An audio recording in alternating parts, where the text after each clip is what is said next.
Hello everybody and welcome to Truth Me Free. My name is Nathan Wheeler and this is video number 7, part C of a series I've titled My Testimonial. If this is the first video you've come across of the Truth Me Free channel, this is not a good one to start on. One, because it's the 7th video in a series and you won't understand at all what I'm talking about unless you understand the backstories and the histories and the references of what I am talking about in this video. So in order for you to understand and save yourself a lot of time and headache, please go back and watch videos number 1 through 7, part B, in their entirety, totality, the fullness thereof, in order. Do not skip around or jump ahead or anything like that. It is very important. I can't tell you how many emails and comments I get where people are addressing things or asking questions that are answered or addressed in the videos. If they would have just continued to watch, or if they would have not skipped around, they would have seen that. So, if you would please go ahead and do that now. If you're meant to be here, welcome to probably the most anticipated video of the series so far. This is the climax and the finale of the Dark Forest. Hopefully you guys haven't gotten caught on too many trees as we've gone along the way. I know a lot of you have been extremely patient. I apologize once again for the delay between videos, but once again I have to tell you guys it's just the sensitivity of the topic and the amount of energy and focus that it takes me to make these videos. It's everything I got. I bring that up not as another prelude into this video, but because I do make a lot of humorous comments, or I present this material in a humorous way, especially in video number 7, part C. It may get pretty humorous towards the end, but don't let that dilute the value or importance of the information that I am sharing with you. So some of you have also been writing me emails and comments saying, Nathan, do you believe that there's any tie or coincidence to the fact that Dan was reading those chapters in those books at the exact moment that you experienced those things? And the answer is absolutely. The reason I did experience those things was due to the fact that Dan and I were spiritually connected. I believe that we got that spiritually connected from just hanging out with each other a lot, talking about spiritual things and practicing yoga and meditation and martial arts and Qigong and Tai Chi Chuan and the whole gamut together, so our energies were vibrating at the same wavelengths, if you will, or vibration or frequency, however you want to word it. But on top of that, due to the practice of meeting each other in our dreams, or the attempt to meet each other in each other's dreams, would absolutely open up our subconsciousness to each other's consciousness. So at the time that I was maybe meditating or going to sleep, Dan may have either been actually reading those chapters at that time or have been thinking about those chapters at that time, which would have directed my sails in that direction. Since the form of meditation I was doing was no mind, my only intent I set forth was to tap into the higher knowledge, into the wisdom of God, if you will, and to allow Him to direct my course. Since that left me in no particular direction with no particular focus, being connected to Dan in that way, his focuses and his intents could have absolutely pointed me in those directions. And I do believe that that is what happened. If you remember too, Dan was actually physically with me. We had just finished together meditating and doing yoga for the Hawaii experience with the men in the temple or the pyramid. So I absolutely believe that is the case. Now, how is that possible? This is all part of video number 7, part C, so your comments are actually, it would appear that you guys are definitely starting to see how all this ties together, which is just amazing and beautiful for me to watch and experience. There is something in the Toltec Shaman belief system, which this is the video I'm going to be sharing, my Toltec Shaman chapter of my life, my practices during that season of my life. And one of the things in that belief system, they have a term or an understanding of something, and they call it the Ring of Power. And the Ring of Power works like this. I am an individual. There are 7 billion plus of us living on Earth right now as I'm making this video. And every single person on Earth has not ever live the same life as somebody else. The life you are living right now, nobody has, ever will live the life you are living. They will never perceive the world or see the world or experience it the way you do. Now, we can all have similarities, but nobody is identical into the life that they have experienced, obviously. That personal perception, that personal experience, we will call that in this explanation a ring of power. Think of it as a ring you put on your finger.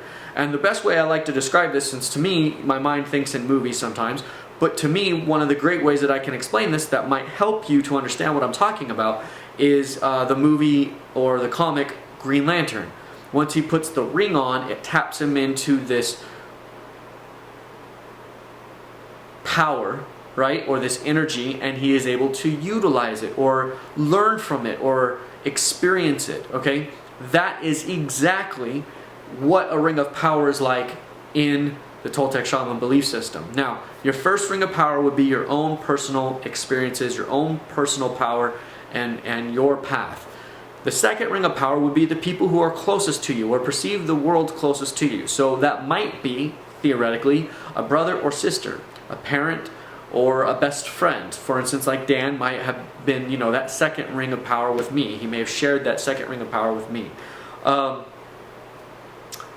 We also have, a third ring of power, which goes out, which would be like, maybe our coworkers or our friends at school, our teachers, our bosses, our employees or employer. The people who we are around the most, they experience life maybe the most like us, but they are not obviously just like us, so they would be, a third ring of power.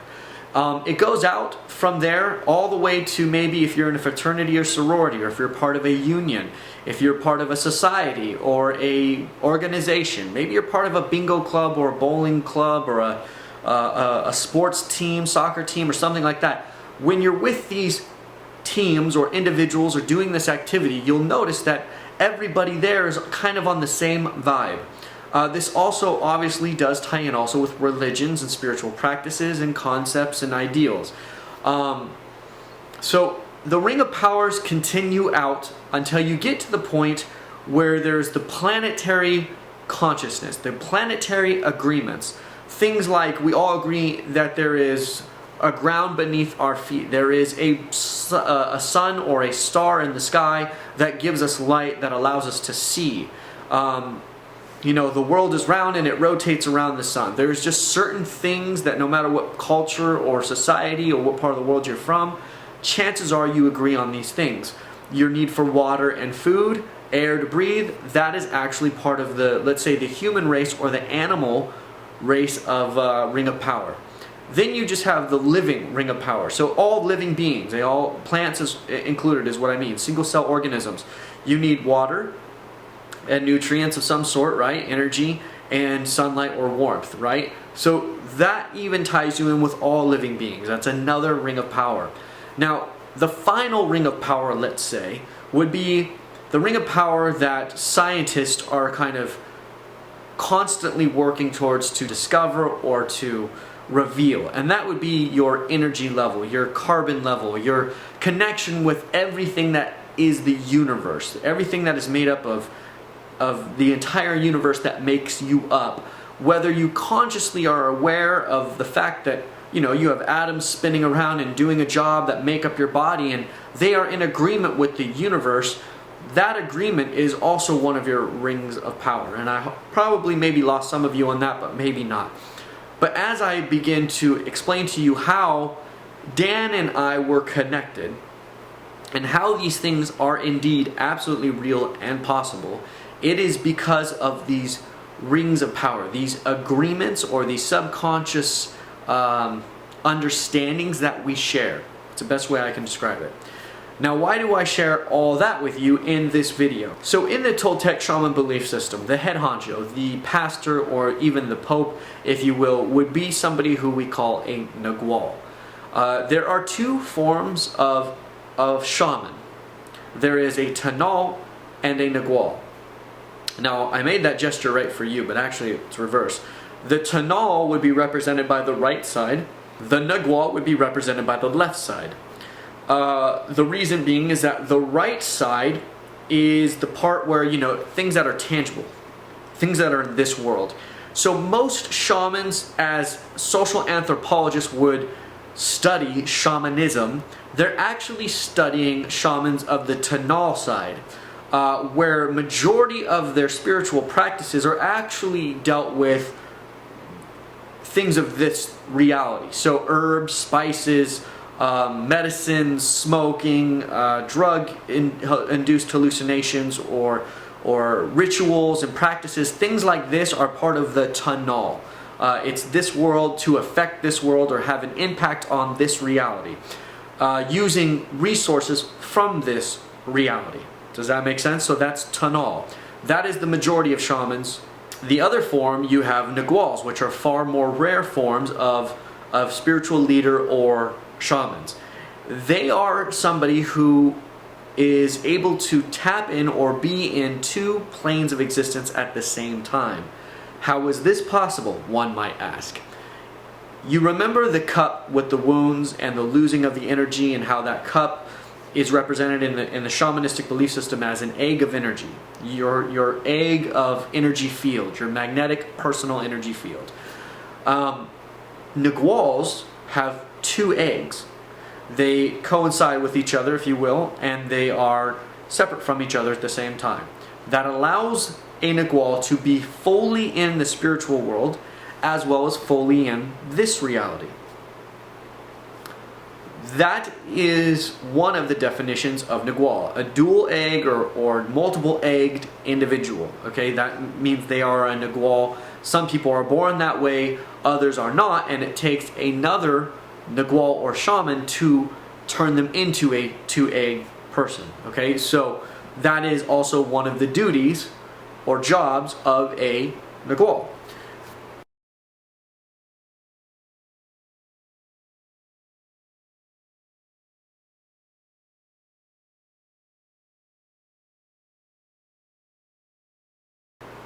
The other kind of definition of a Nagual is the highest form of shaman that you can achieve. It is somebody who has tapped into the God knowledge, the superior knowledge as it was called in Buddhism. They have reached a place where they are able to be one with God's intent or will, and they are able to use it for themselves. They are able to take their first ring of power, taken with God's energy, if you will, and love, and they are able to bring it through themselves almost as a filter and direct it and manipulate it and form from it as they intend. This is one of the duties of a Nagual. The other thing is that the word Nagual also refers to the other side. So if Tanal is this world, these things, this earthly matter and carbon that we can touch and feel, then Nagual also refers to the spiritual realm. So if I were to say he was in the Nagual, that would also mean that he was in the spiritual realm, the place where supposedly, God exists, also known as the void, ironically enough. So the void of nothingness, where just and only God's will or intent or spiritualness exists. I know this is all very confusing, but maybe if you watch this part again, it will make a little bit of sense. Now that you have a good understanding and a foundation of the principles of these things, I want to explain briefly again how the warrior party system works. So this Nagual individual, this head honcho of the spiritual lineage of the Toltecs, they teach everything through experience, through an apprenticeship program. A lot like how the Homeric poets did in Greece, or how a trade was taught from father to son or mother to daughter throughout, let's say the Dark Ages or ancient times. This is the exact same way that it works today with shamanism. There is a personal relationship, and it is taught through word of mouth and experience and duplication. My head honcho Nagual, through my personal lineage, was Don Miguel Ruiz. Actually, it would have been his mom, and then Don Miguel Ruiz. And then Don Miguel Ruiz, when he would have passed away or transcended and went on to the next plane, the individual who would have replaced him, the person who would have been the Nagual once he left, is a person who I'm going to refer to in these videos as Mr. L. Mr. L was part of the warrior party to Don Miguel Ruiz with Dan's mom. So he played the role of the replacement Nagual. Dan's mom played another role, part of the 6-member warrior party to Don Miguel Ruiz. Mr. L's wife was very good friends, if not, I would say almost maybe best friends, with Dan's mom. So I had met Mr. L's wife on multiple occasions, and through doing yoga over at Dan's mom's house and meditation and so forth. As you know from the prior videos to this one, especially video number 7, part B, at this moment of my life, 18, 19 years old, I had opened myself up to so many things. I had become extremely aware of so many things that I couldn't turn them off. It was overwhelming. All the time, 24/7, it was sleep or awake, day or night, it didn't matter. I was in the spirit realm and I was experiencing too many things. I couldn't handle it. I literally believed I had got to the point where I lost my mind. I would watch movies where, you know, somebody would act crazy and they're talking to the air or looking at things flying around, and I'm like, yeah, that's me. I was greatly concerned about my well-being. Dan knew of my struggles. He knew of the things that I experienced. A lot of times it pissed him off, to be completely honest. He thought a lot of the times I was making it up, but then he would read a book that the person would say that they were experiencing the same thing, and he would kind of be like, okay, he's not making this up. Knowing that I was struggling, and he could see that I was aging right in front of his face. I looked like I was 30 years old when I was 19. I did actually, believe it or not, rejuvenate. If I can find a picture of myself when I was 19 years old, I will show it to you guys. But I really don't have any. I didn't take very many pictures of myself. But I looked almost the same age I looked right now when I was 19. It's kind of crazy. So now, through getting to know Dan's mom and her knowing that me and Dan were connected in the way that we were connected and working on the spiritual path that we were working down or towards, she invited me into this spiritual Nagual Toltec shaman party. And I needed to be kind of interviewed, if you will, or approved by the Nagual, which would have been either Don Miguel Ruiz or Mr. L. Now, since Don Miguel Ruiz's party was full, Mr. L was still looking for members of his party. Or he was looking to create more Naguals. As I had mentioned, a Nagual can take a single-egged person if they're not a double-egg person already, and they can make them a double egg. So one of the things that a Nagual does is they will kind of put you through this testing process and see if you are a Nagual, or look at you in the spiritual realm and see if you have 2 eggs or 3 eggs. Very, very rarely some people will have 3 eggs, which allows them to be in 3 places at one time rather than 2 places at one time. It's not better or worse, it's just different. So, you know, it is what it is. Dan talked to Mr. L about my struggles, and Dan's mom set up a dinner for everybody to get together. So it was Dan, me, Dan's mom, Mr. L, and Mr. L's wife, and we were all going to have dinner. So I was going to this dinner, which I'd been to Dan's mom's house obviously many, many, many times before, but this time it was to meet Mr. L for the first time and to see if he can help me with all this madness, because the only other option I had, as I saw it, well, I had 2 other options as I had seen it at this point of my life. One was to go and become a monk and just lock myself in a monastery and try to somehow over time deal with what I was experiencing and cut myself off from the world, because one of the major struggles of dealing with this much spirituality that you cannot control is that you cannot function in society. You can't just go to a job, you can't just go and sit in class and expect the teacher to hand you a quiz about how Columbus discovered America for the 90th time, which is false anyways, but we'll get to that. Maybe we won't in this series. But my point is that you get these paper, or you get this job, and you can't help but look at it and go like, this is just such a waste of my time. because you're dealing with such higher level things. And that is why I believe that it is good for a spiritual leader to make a living off of their spiritual practices, because when you devote yourself to that life, it becomes truly everything all day long that you exist for. Hence monks, I guess.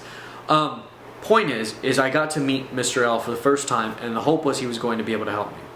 As I walked into Dan's mom's apartment, and I took a picture of the building this time just to kind of maybe make this all a little bit more real, since the story you're about to hear is probably going to seem super surreal.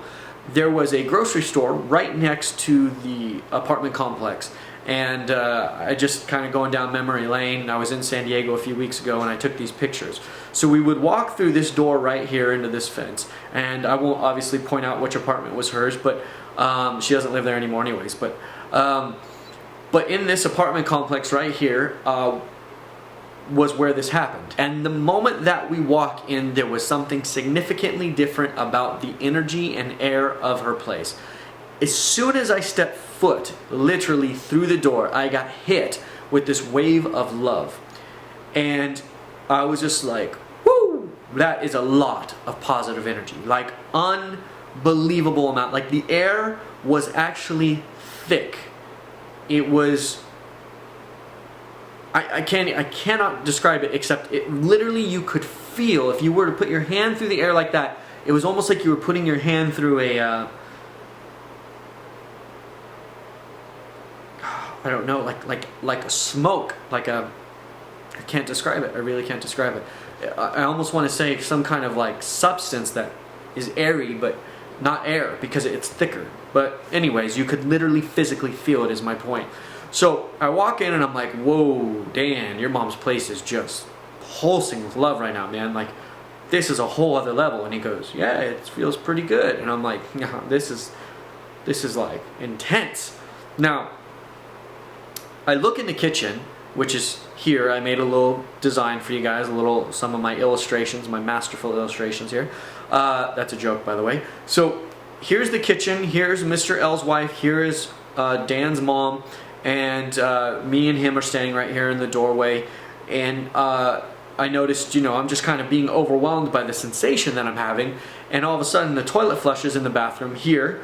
And I'm thinking, well, there's only one person missing, and that's Mr. L. So I assumed it was him that was in the restroom. Now, the moment he comes around the corner from the hallway where the restroom is, a wave hits me. And some of you are thinking it's a number 2 wave. No, he didn't do number 2, I don't think. I think he did number 1. It was a wave of that love. It was more of that immense love feeling. And it literally, it was almost like 3 or 4 feet in front of him. As he came around the corner, it just, boom, it hits you. And when I say it's an immense amount of love, it's a very physical, very energy, if you will, kind of sensation of love. It's not the kind of love like when your fiance or wife is walking down the aisle and you have that feeling like, I'm in love, and it's emotional. This almost really doesn't have any emotion to it. It's almost more energy. Although it does cause emotion, which is complete elation or joy or happiness. Once you feel it, it's just like perma-smile is what I call it. Just permanent smile stuck on your face. You don't even know you're doing it. That was exactly what was happening. I did not know I had this smile on my face. No idea. So Mr. L comes around the corner. Let's get to the point, right? Mr. L comes around the corner, and he gives, Dan a hug, and I'm thinking to myself, because I had read the Carlos Castaneda books, which once again, I'm only pointing out that the Carlos Castaneda books are kind of the Bible to a modern Toltec shaman practitioner, in the sense that Carlos Castaneda was a social anthropologist who went down to Mexico to meet with a gentleman by the name of Don Juan. Not the lover, but another guy. So Don Juan did these teachings with him and took him through the entire process of becoming a Nagual. And in the end, Carlos Castaneda becomes a Nagual himself. So I had read most of those books. I think out of the 12 or 11, I was up to 9 by the time I was at this moment of experiencing Mr. L. So I had already known what was coming. That's very important for you to understand. Dan had read the books as well, but for some reason I was far more excited and joyful about what I believe was about to go down. Dan didn't seem too excited or joyful about it. And we'll get to that. So he gives Dan a hug, and he turns to me and he's about to give me a hug. And I was only hoping that he was going to do what is called move my assemblage point. Now, the best way I can describe this is imagine a tripod and a camera sitting on the tripod. Obviously, your camera's facing that way. If you move the camera like this, up and down, you're moving its perspective, its point of view. In us, between our shoulder blades, if you were to imagine that the ball of light that is in the center of your energy field, your energy egg, sits between your shoulder blades in the center of your body. This energy ball would be what's called your assemblage point. Okay, it is the perspective, it is your view of how you perceive the reality you are in. When a shaman hugs you, a nagual specifically, not a tanal, a shaman hugs you, they can move your assemblage point to another location to give you another perspective. Does this make sense? When he went to hug me, it was my hope that that was exactly what he was going to do. And he did. So as he hugged me, I didn't feel any different, but I had already been overwhelmed by this love sensation, so I really couldn't feel anything. My skin was literally numb. I don't know, you had too much to drink numb, like scotch. You know how scotch kind of makes your face numb? Anyways, it does that to me. It's that kind of numb. So, hey, you could say I was drunk with love. But yeah, so he hugs me and he says, "Nathan, so nice to meet you." And Dan says Nathan has been having these issues, and he describes them in very brief. When he was telling Mr. L about this, it wasn't like, he was saying Nate says. He was kind of vouching for me. And Dan had also experienced his own demons, if you will, and we'll get to that as well in this video. But Mr. L looks at me and he's like, "No problem." And that's how he talks, what I call the guru talk. Very, "Hello, welcome, I'm a guru." You know, that kind of thing. It was very much like that. Little Indian man with strong spiritual power, that whole deal. It's a pretty cool experience, not gonna lie. So he invites me and Dan to sit down. Now this is where we sit down. Dan sits in a recliner here, I sit in a rocking chair here, and Mr. L sits on these blankets that are folded up that we used for meditation. So Mr. L, sits on the ground. Now I felt very awkward about the fact that I was sitting higher than him.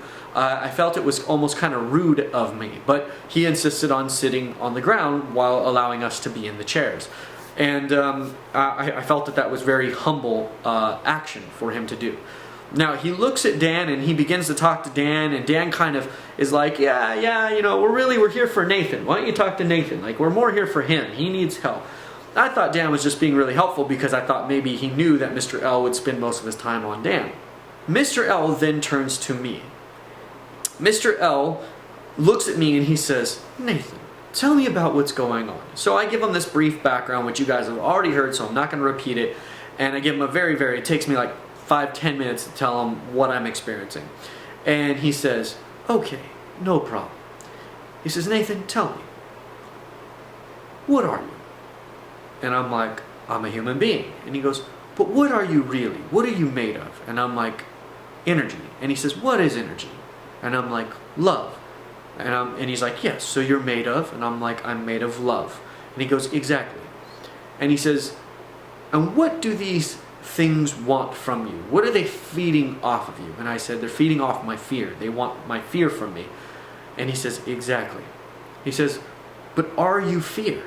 And I said, "No, I'm not fear. Fear is something I make up in my mind. It is something I created in my mind. It's an ethereal kind of energy that I produce." And he says, "Exactly." He says, "So all you have to do is tell them the truth.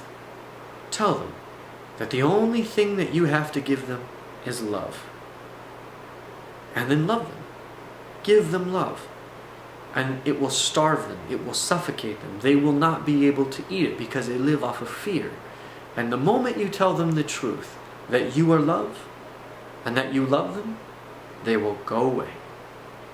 And the moment he said the words, "and they'll go away," I felt literally what it seemed like the weight of the world lifting off my shoulders. It was the same weight that dropped me to my knees when I was in that church when I was 4 years old. It was this devastated, absolute horrific fear had left me. I was no longer scared of anything. I was no longer scared of death. I was no longer scared of demons or ghosts or demonic or angels or nothing. I wasn't scared of anything. And I knew right then and there that I had just taken back my personal power, my personal first ring of power. I just received all that energy back. I closed the door on fear. I closed the door on everything coming at me and trying to steal my joy from me. I closed the door on it, and immediately I was made whole from this truth, from this knowing that I am love, that my fear is a false production of my human part, and the moment I realized that, they went away. My issues stopped. Now, I had a few lingering residues that I still had to deal with, and I will get into that in other videos. But the Hat Man, gone. The crinkly paper in my sound in my bedroom stopped. It doesn't mean that it wasn't there, but it wasn't happening while I was around. The energy of my bedroom became positive again. It was refilled with love again. It wasn't full of this mixed spirituality. I took possession of my life in every single way, and I claimed love over all of it. I gave love over all parts of it. Now, I was still a teenage boy. I was still a brat. I was still thought I knew everything in the world, so I was still an arrogant jerk. But my spiritual experiences were no longer controlled by fear. Now I was able to control my spiritual experiences with love. I was able to logically control the floodgates. It was no longer completely open and the waters were running through. Now I decided what came through and what didn't. All from this single talk that he had, and it took about as long as I just told it to you. Now once he was done, he could see that I was changed. He could see that I had got it, the light bulb went on, and I was now different. He then turned to Dan, and that was a different story altogether. Dan's experience didn't go as well as mine did. Mr. L turns to Dan and he says, "Daniel, let's talk about you." And Dan's like, okay. And he's like, "Tell me about the dragon." Dan's more like, he's gripping the living crud out of the recliner chair that he's in. He's like gripping it with his hands, like really intense. And he's kind of like doing one of these numbers, like, "How do you know about the dragon?" And he's like really freaking out. And Mr. L goes, "Tell me, Daniel, what does the dragon want from you? What is the dragon?" And Dan's like, he starts to shake. He's just like, fear. Dragon is made of fear. And he's like, "Right. And how do you kill the dragon, Daniel? Do you want to kill the dragon?" He's like, yes, I want to kill the dragon." He's like, "How do you get rid of the dragon, Daniel?" And Dan's just like, "I don't know. Cut its head off, I don't know." And I'm thinking to myself, I'm like, you stab it in the heart. Stab the thing in the heart, because if you stab something in the heart, it dies. I don't know why, that's just what I was thinking. So Dan's like, "Chop the head off." And I'm like, yeah, that's a pretty good opportunity. I would say chop the head off. But Mr. L goes, "What happens when you chop the head off, Daniel?" And Dan's just like, "Another one grows back." And Mr. L goes, "Does another one grow back, or do 2 more grow back?" And Dan's like, 2 more. And he's like totally shaking at this time. And I'm not making fun of Dan, by the way, guys. It is important to understand too that I'm seeing my 6'2", best martial artist guy I've ever seen in my life, who's scared of nothing, who wants to be a Navy SEAL. I mean, if I was in war, this is the guy I would want next to me. And he is like not scared of anything. And this man is talking about this dragon, which only I knew about Dan's dragon. My Hat Man was Dan's dragon. So it was this thing that was always kind of like there lurking around him. He'd look down the hallway and he'd see like a red dragon tail whip around the corner. Like it was those kind of things that really haunted Dan. I don't believe he told anybody about it. He didn't. He at least didn't tell Mr. L, because the first thing he said was, "How do you know about the dragon?" Right? So this also let me know that Mr. L was able to see Dan's egg. He was able to see into Dan's spiritual realm, if you will. And I guess Dan just didn't want to go there. He didn't want to face his demon at this time of his life, let's just say. And Mr. L kind of seemed intent on revealing it to him or showing it to him. So Mr. L did another thing like the moving of the assemblage point, right? Where he gives you a hug and they use their energy and they move your assemblage point.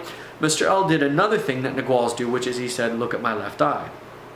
The left eye, like I mentioned before, the right side is Tanal, the left side is Nagual, so the left eye is the window, if you will, into the Nagual. So when he says, look at my left eye, I'm sitting there going like this. Yes! Because I know what's coming. I know that Mr. L is about to show Dan the Nagual. My hope is that I'm going to be able to see it too. I'm not looking directly at Mr. L. I'm looking at him probably about that much of a profile. Maybe like that. You know, and he's looking at Dan like that. So I can see his left eye, maybe a little bit of his right eye, but most of it is like, you know, everything is focused towards Dan. But I'm hoping that I'm going to be able to see this Nagual thing too. So, here we go. He says, look at my left eye, and Dan's like, okay. Now, Dan read the Carlos Castaneda book, so he knew what was coming as well. The moment after this, Mr. L starts saying, I got you, Daniel. I got you. I got you. It's okay. I love you, Daniel. I love you. And then he kind of gets quiet. And the next thing I know is that there is this window, this balcony that leads outside right here. Through this balcony, the shades are mostly shut, but they're a little bit open and you can see kind of sunlight coming through. All of a sudden, the light outside becomes super bright white, like it whitewashes everything to where you can't even see. And it doesn't hurt to look at. Then all of a sudden, the white kind of whitewashes out and kind of almost fades everything away. As this is going down, Mr. L begins to physically change. Like how you see your hand, if you put your hand up in front of you right now, how you see your hand, that physical shape, the physical way that you know that reality, that began to change. His physical form began to change. It wasn't like a thing that I saw in my mind's eye.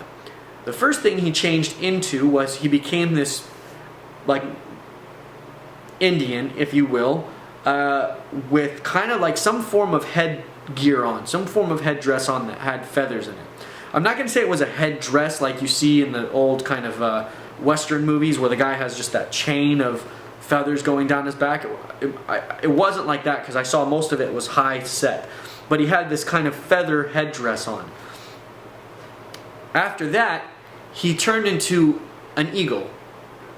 Yeah, the man turned into a half-naked Indian, then he turned into an eagle. And the only thing that stayed the same through this morphing was his left eye. Everything else about him changed, but his left eye stayed the same. Now, as this morphing began, so he would be what, you know, throughout ancient times, people have talked about this mythology of shapeshifters. Well, Naguals also are shapeshifters. Maybe not all of them, but I think most of them are, because they have to be masters of both stalking this world and they have to be masters of dreaming. And together, that should give them the ability to shapeshift. But my point is that he was shapeshifting. Meanwhile, at the exact same time that this is going down, everything that was kind of lit up really, really white, bright, had completely begun to fizzle away and become black nothingness. So Dan's mom and Mr. L's wife are in the kitchen. Not anymore. There was no kitchen. Now the walls began to just basically vanish. The floor began to vanish. There was no house, there was no kitchen, there was nothing. There only was black void eventually. It got to a point where we were sitting in what looked like outer space. But no stars, no planets, no light. There was no light source whatsoever. But the lighting on us was the same as it was when the world was still intact. Let's say that. So exactly what everything looked like on us, the chairs and us, were the same, but the blackness of where the walls and the world were gone. It was just void. Mr. L was sitting on the blankets in void. And this is crazy. So I'm sitting there just, right? Like just completely elated and so stoked about what I'm seeing. Dan's not so excited about what he's seeing. Dan's sitting there going, oh my God, like freaking out, shaking like crazy. I mean, I thought he was gonna pop his top. I mean, I really, really did. And he's just like, I'm like, and so all of a sudden now I'm thinking to myself, when did I have LSD, and when did I have peyote or mushrooms? Like, I'm trying to think to myself, when did I digest a hallucinogen? Because this is the craziest thing I've ever seen in my life. But I mean, I knew it was coming, but to see it is a whole other ballgame, obviously. I mean, you can hear me talk about it, and even if you believe me, well, good for you. I wouldn't believe me. I'll tell you that right now. If I was sitting on that side of the screen and I was listening to a guy tell this story, I probably wouldn't believe him, even though I did believe Carlos Castaneda's books. A YouTube video, some guy talking about this, I don't think I believe him. So if you believe me, God bless you. But, because I am telling the truth. But as he began to morph, I'm thinking, I must have been slipped something. And I'm starting to think a role play coming into the house. And there was no time where I drank anything. There was no time where I ate anything. Like I said, I walked in, waved hello to Dan's mom and Mr. L's wife. The toilet flushed, Mr. L came out, hugged Dan, hugged me, and then we sat down. I didn't get sprayed with any spray bottles like sometimes people spray people with LSD at like raves and stuff like that. Like, nobody sprayed me with anything, nobody put any water on me and nothing like that. So I cannot think about, you know, I didn't get slipped anything is what I'm trying to tell you. I have been sent to a hypnotist to try to deal with my issues as a kid, and I could never be hypnotized. So I know also that I was not hypnotized. So I knew, I'm like, did I get hypnotized this time? Point is I was questioning what the heck I was seeing, rightfully so. All of a sudden, he went from the eagle and became a wolf. And then from the wolf, you know how wolves have that kind of white smoky-ish color to them? Well, that white kind of took over his form and he morphed into something else. I don't know if I want to say it was a dragon. I couldn't really tell what it was because it was in between two different morphs. So it was only like he went from one and then into another. I have no idea if that makes any sense to you. But he went from wolf into something else. I couldn't totally point out what the heck it was, into this final thing, which I call the mold. So, not mold like that grows on your wall, you'll understand in a second. So, as this is going down, after he changes from the wolf into this other thing, whatever he changed into that I couldn't tell what it was, Dan lost it. I mean, he got really upset at this point.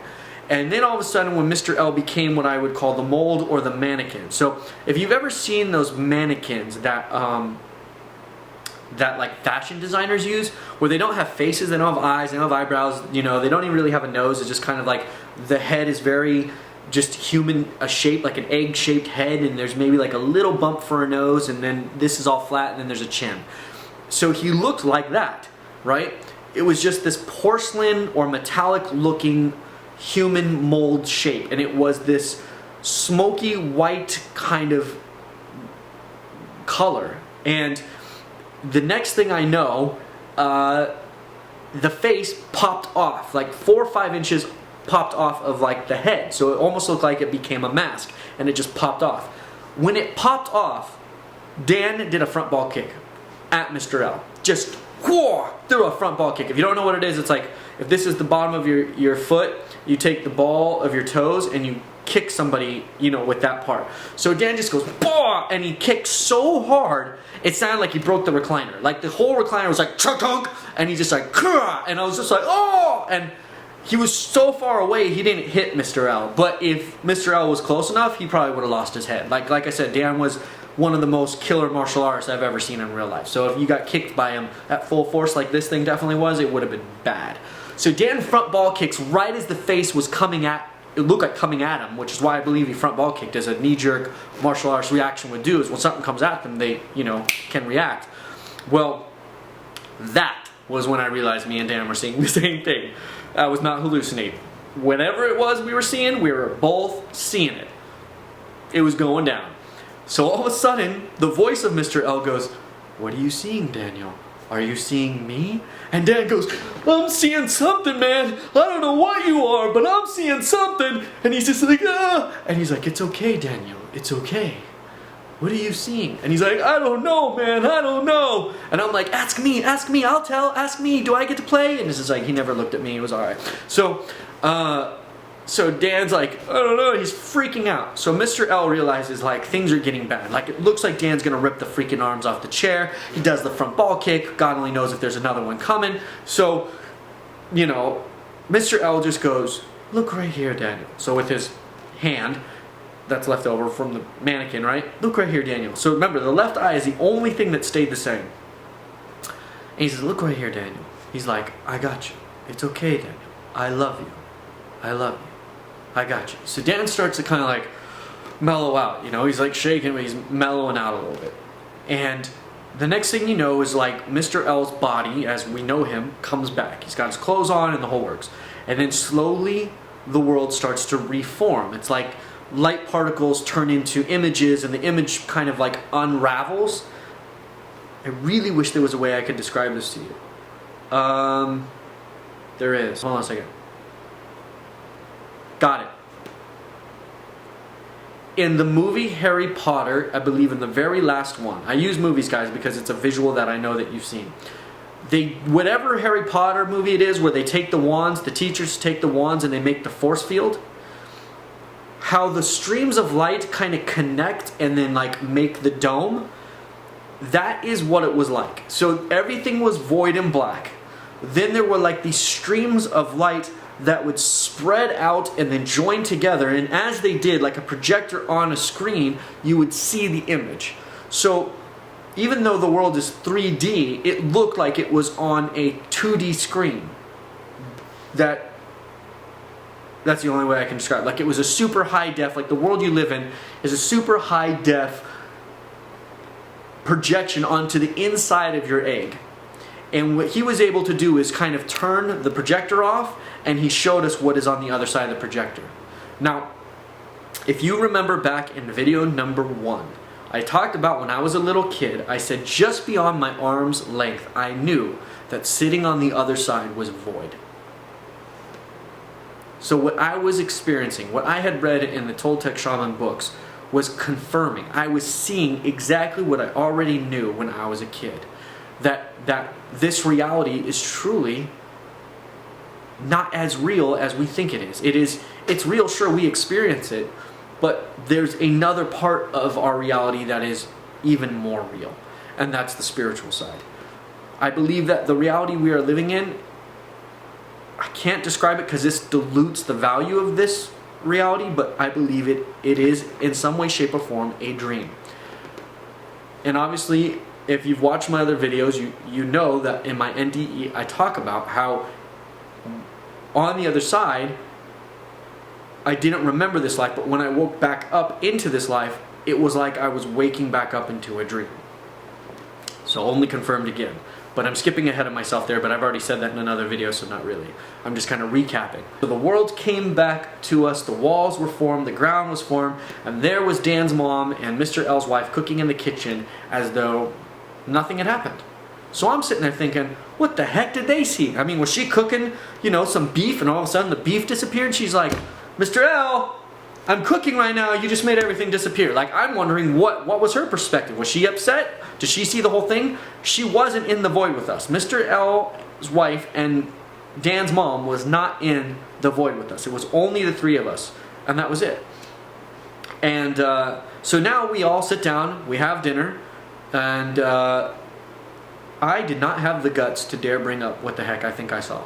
I was just sitting there waiting for Dan or Mr. L to do it, or for one of the ladies to talk about, so did you guys see the Nagual? Was that fun? Did you have a good time in the living room with Mr. L? No, wasn't brought up at all. It was just dinner, like no big deal. Oh, so glad you guys are here. It's so good for you to meet Mr. L. You know, maybe you guys will start an apprenticeship, so on and so forth. And we did. Both me and Dan got apprenticed by Mr. L to go through the shamanistic practices to reach our totality, is what it's called in shamanism. But we both reached a point where it was kind of, I guess, agreed upon by the group that we were too young and to go any further. So it was promised to us that when we were 24 years old, we would be invited to go down to a retreat that Don Miguel Ruiz does and other members of his shaman party, if you will, where they take people down to a city in Mexico called Teotihuacan. I believe it's either the Valley of the Moon or also called the Pyramid of the Double-Headed Snake.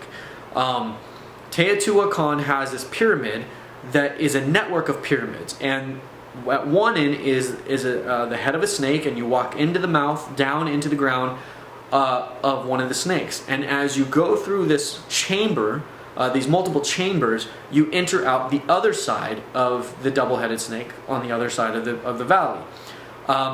What they do is they would take people down there for like a 5 to 7 day retreat. And before you went down there, you had to sign a letter. You had to pay all your bills. You had to make sure everything was set up. And you had to write a letter to all your loved ones and basically kind of entrust them like a will in case you did not come back. That's how legit, like that's how intense this trip was.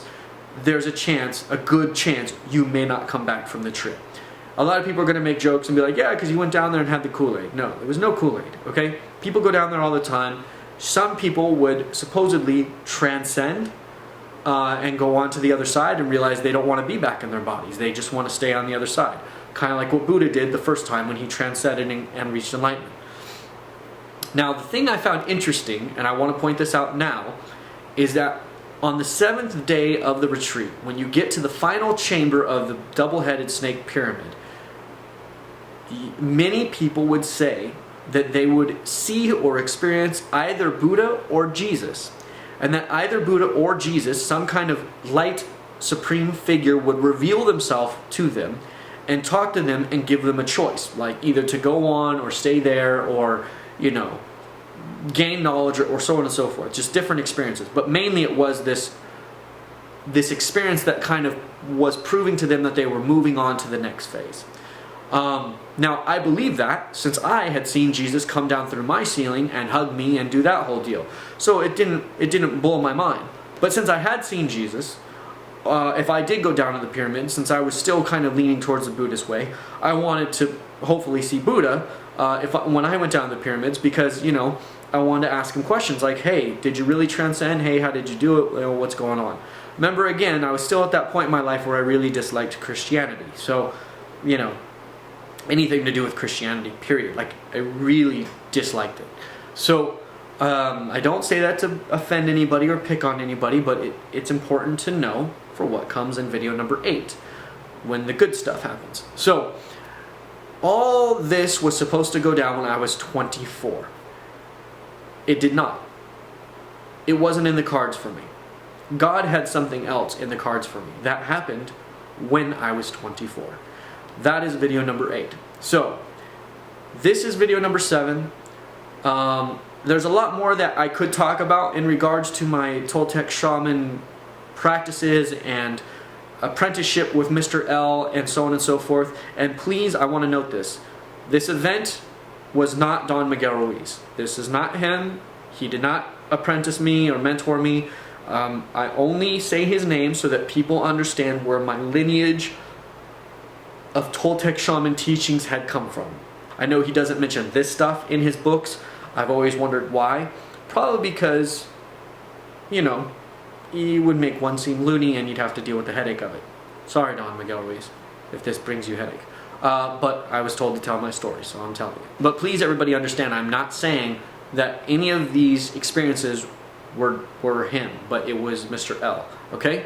I believe that Don Miguel Ruiz is even more powerful than Mr. L, and then Don Miguel Ruiz's mom, from what I hear from stories, is even more powerful than him. That's just what I hear. He might disagree, but I'm just saying, that's what I hear. So, he absolutely has the ability to do this stuff. Why he doesn't do it for the public, I don't know. That's a question I ask myself. But here we are, at the end of the dark forest. From here, I wrote a play, my first play, right after breaking up with my high school sweetheart, and it got discovered by a well-known production company in Hollywood, who then called me and invited me to go to Hollywood to write, produce, direct, and act in my first major motion picture. And this ties in with the teachings I learned during my Toltec shaman and New Age season of my life. But it all came crumbling down. And when it all came crumbling down, for 3 minutes, I was atheist. And right in that moment is when God showed up and he said, okay, are you done? Are you done following everything else? Are you done learning everything else? Have you kept your promise and studied everything else that you wanted to study regarding spirituality and religion? And I was just like, yes, I'm done. And he says, will you now listen to me? And what he said after that, you will learn in video number 8. Thank you all for watching. I hope you will tune in for video number 8. It's the one that I'm very excited about. It probably is going to be one of my favorite videos of the series. I hope you guys enjoyed this video number 7, part C. I know it took me a long time to get this out, but as you can see, there's a lot of information in it. Some of it you might have to go back and rewatch. Some of you are going to think once again that I'm promoting it due to the enjoyment I tell that story, but it's a pretty incredible experience, and it was really fun to experience, and I do enjoy telling it because I think it's just, it's one of the most monumental experiences of my life. Anybody who would have an experience like that would obviously never forget it. So, yeah, stay tuned because I believe that the good stuff now, it only gets better from here. That's my opinion. Hopefully you guys will think the same. Thank you all for watching. Ye shall know the truth, and it shall set you free. I'm Nathan Wheeler. God bless.